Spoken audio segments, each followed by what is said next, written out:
glass again. Ava giggled. 1 hour, she said. If it sucks after an hour, then we leave. Promise. He pressed a soft kiss against her neck, and she shivered.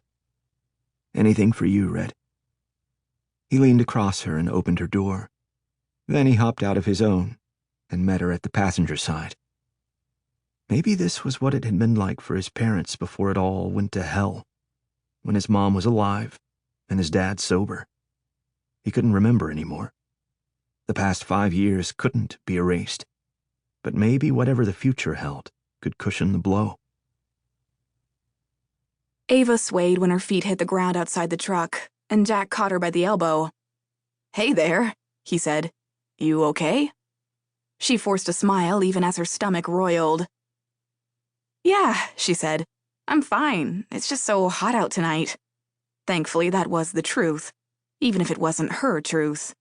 "I need to splash some cool water on my face, that's all. Head out to the bonfire, and I'll be right back." He hesitated, but she needed to get inside, quick. "Go," she nudged his shoulder. "I'll meet you out back." "I'll come with you," he said insistently, and she could see the worry in those blue eyes. "Ava!" They both turned to where a group of girls were coming up the street toward Jack's truck, her friend Rachel heading up the pack. "Oh my God," Rachel said in one breath. "Please tell me you know where the bathroom is and that you can get me there safely." Saved by the drunk friend. "See?" Ava said to Jack, grabbing Rachel's hand. "I'm not alone. See you in 5 minutes." He ran a hand through his overgrown blonde waves, then kissed her on the cheek.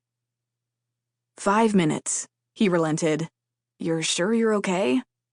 She nodded, afraid if she opened her mouth again, her lie would be exposed. Instead, she and Rachel ran for the front door of the house up the drive. Once in the bathroom, she dropped to her knees in front of the toilet and emptied her stomach. "Damn," Rachel said. "I thought we pre-partied too much." But Ava hadn't had one drink that night, and this was the 4th time this had happened in the span of a week. She grabbed a wad of toilet paper and wiped her mouth, then flushed and turned toward the sink. "Yeah," she said absently. "Too much pre-partying." She cupped cold water in her palms and drank, then thankfully found a tube of toothpaste in the medicine cabinet. "I'll see you out there." She slipped out of the bathroom and into the small hallway off the foyer, heart hammering in her chest. She pressed a palm against her flat belly. She would have to take a test to confirm, but she was already over a week late. It looked like she had something to tell Jack before they broke the news to her parents that they were dating. "There you are," a voice crooned from the end of the hall. Ava rolled her eyes. "Not now, Derek," she said, attempting to push past him as he came nearer. Instead, he backed her into the corner where the wall met the doorframe to the guest bedroom. "Not funny," she said, trying to slip out from where his arm palmed the wall above her shoulder. "I miss you," he said, his breath tinged with the scent of liquor. "You're drunk. You always miss me when you're drunk." His free hand cupped her breast, and she swatted it away. "What the hell do you think you're doing?" But he wasn't deterred. This time he pressed the length of his body against hers. "Come on, babe. I know how much you like taking in strays, but enough is enough. 2 years and you never gave it up for me, but you give it up for that trash from Oak Bluff?" He ground against her pelvis, pressed his fingers hard against the base of her throat. He was too close for her to knee him in the balls, too big to push away.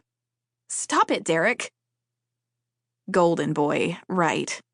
Nothing could be further from the truth. She pushed her palms into his chest, but he wouldn't budge. It only made his weight against her feel heavier, his fingertips on her skin pressing harder. Over his shoulder, she saw Rachel step out of the bathroom. The girl caught Ava's eye and grinned, then pressed her fingers to her lips in a promise to keep quiet as she started backing away.